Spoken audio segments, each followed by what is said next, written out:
Hi guys, welcome back. So first of all, let me wish you guys a happy Chinese New Year. This is the year of Tiger. I hope everything would be much better than the year of Bull last year. Judging from the market this 2 days, it seems like the world is celebrating Chinese New Year with us with such a strong rebound, right? Now hope everything can continue and we can continue making money.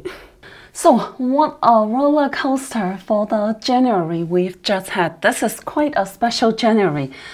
If we look at the monthly chart, in January, Nasdaq is down around 9% after the rebound, at most 16% down. S&P down 5.6%, at most 11.5%.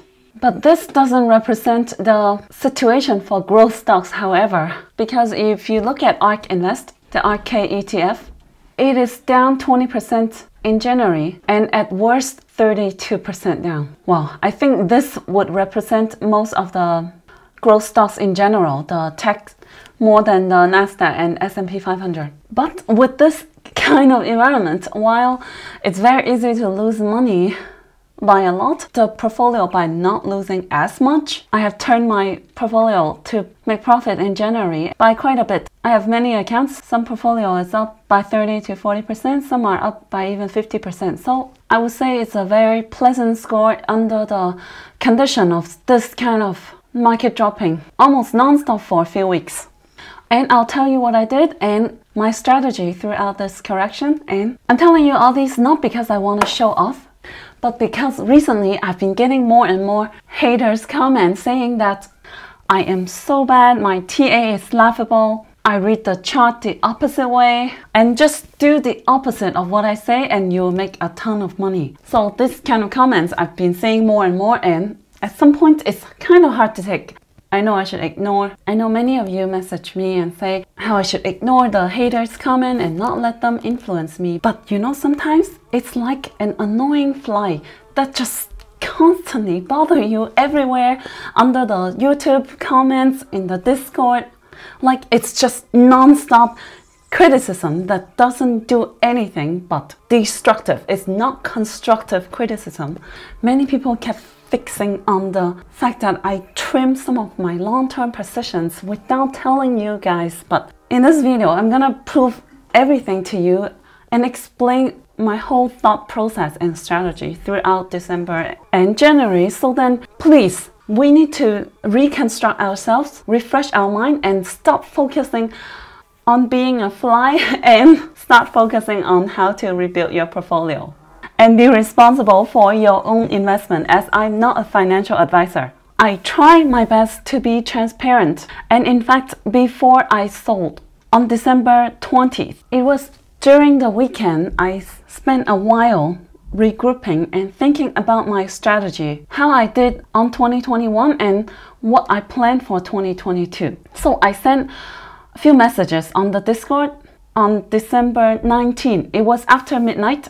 So here it shows December 20, but actually the night of December 19. It was the weekend after the NIO day. I said I have delayed long enough for my tax loss harvesting before the year end, and I plan to trim my long-term positions as well because I have quite some losses with them. I did very bad in the year of 2021.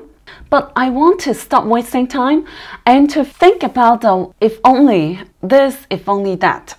And instead, I want to put more of my focus and time on the strategy of 2022 with the lesson from 2021. And I aim to outperform the market. And I show my trailing 12-month return to be minus 9% while the S&P were up 20-something% last year. So I aim to be outperformed in 2022. So I sorted out my positions. First, I said I would trim NIO. I show in this account that I have bought 100 shares of NIO, and average cost is 40. At that time it was 30, and I plan to take the loss of this $20,000.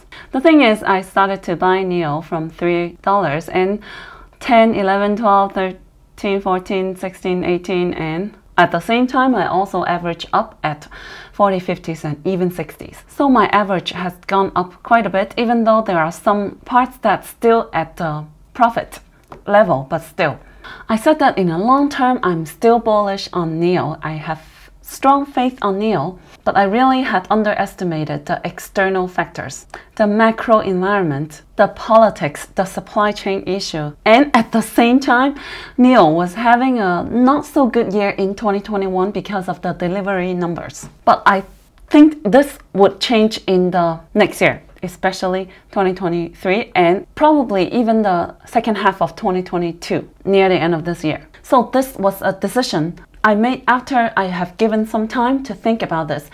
It was not a panic sell like many people had accused me for. And then I also said I would be trimming LKCO even though it was one of my top 5. But I decided to realize the loss. It was not a small loss, 20-something% in general. But I also said that year to date LKCO was still up 7%, while most Chinese stocks or other growth stocks are like 50% to 80% year to date. So at least holding through LKCO last year had helped me lock in some profit and did not go through such a big loss like the other Chinese stocks.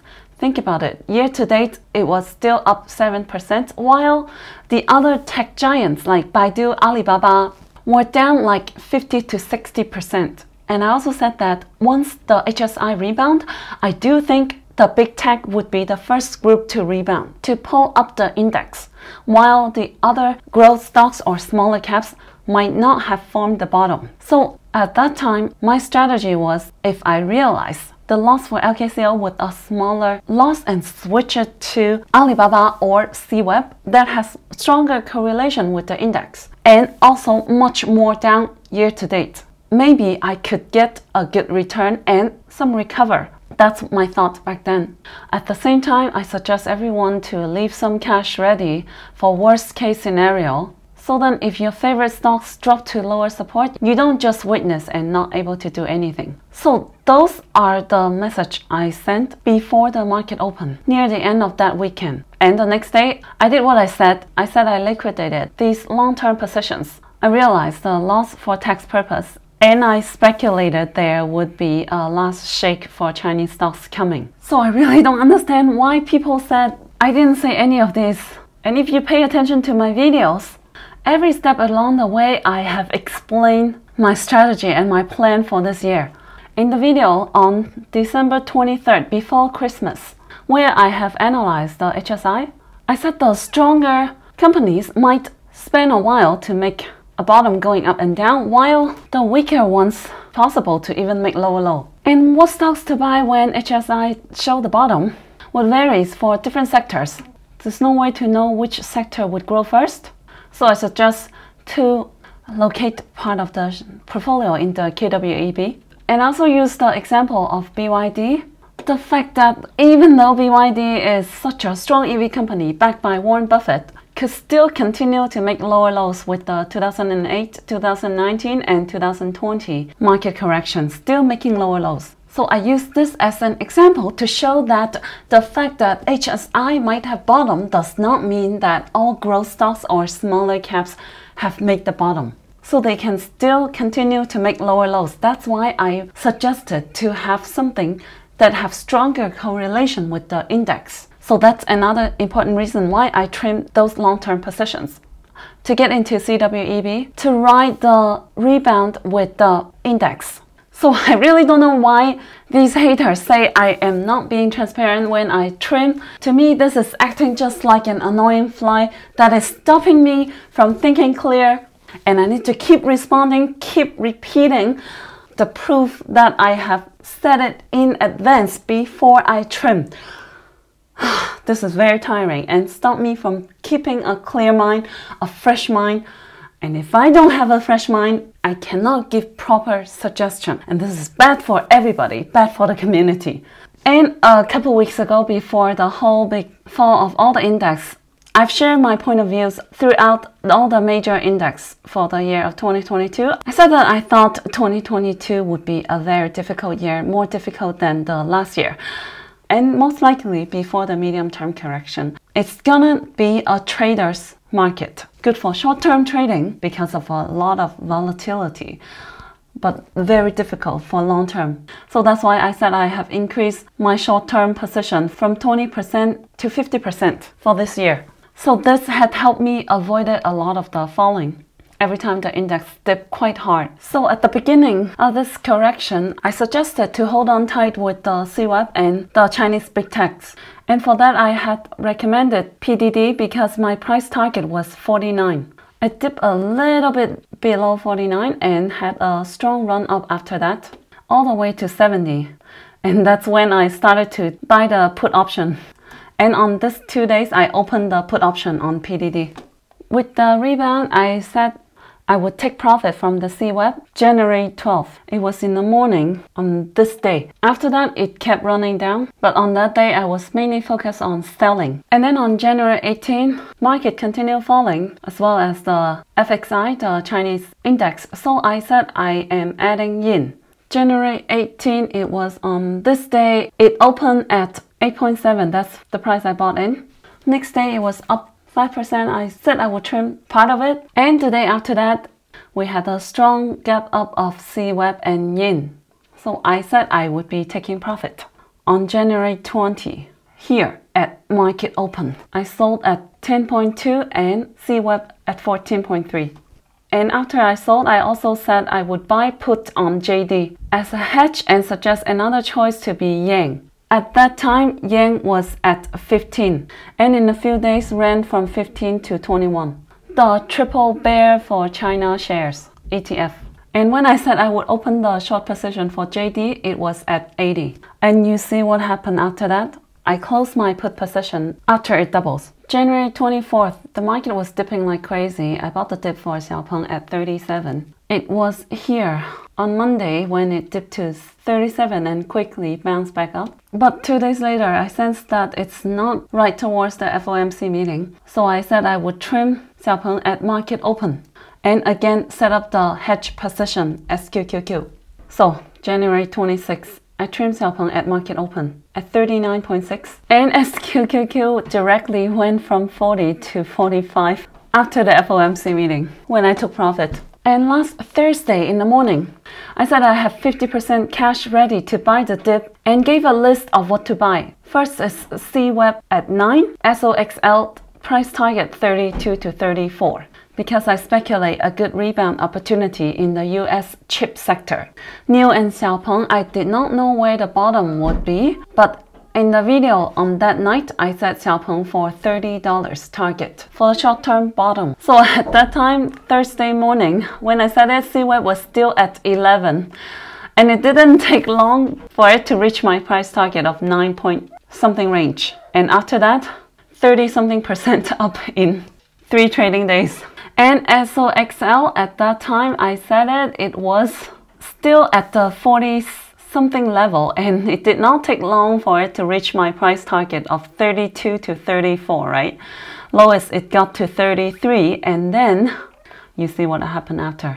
That was 40% up in 3 trading days, and if we count the post-market, continue to be up to 48, so it's total of 46% up in 3 days. So this is how I have recovered a lot of my losses in the portfolio for the month of January, even though it's such a big correction going on. For the haters who have been doing the opposite of what I say, what I suggested, good luck on following the opposite of what I do. Let me know how it turns out. And if you want to continue doing so, be my guest and do exactly the opposite of what I say. So if you are still accusing me for not knowing how to read a chart and my TA is laughable, or that I'm not transparent with my moves, then whatever, you are free to think whatever you think, but just please stop being a fly and stop being annoying, okay? You're not helping yourself and you're not helping your portfolio like this. I really suggest to forget about the past and refresh your mind, think clearly, think strategically. Anyways, over the weekend, I have updated my view on the market. I said we should have found a short-term bottom around here and might expect some short-term rebound. And if there is no sudden news or black swan, my target for this rebound is around 15,100. And today we see the Nasdaq 100 already reach 15,000. after 3 days of strong rebound. And if we look at the future, it's already at 15,100 level. So this is my first target of the rebound and quite a resistance for the index. So tomorrow I would be taking profit again. So if you follow my action, make sure you don't blame me after you sell and if the market continue going up, because I see many people blaming me for selling too early, for making less profit. This is adding more stress and it is totally unnecessary. There are so many opportunities in the stock market. I don't think I need to sell at the highest and buy at the lowest.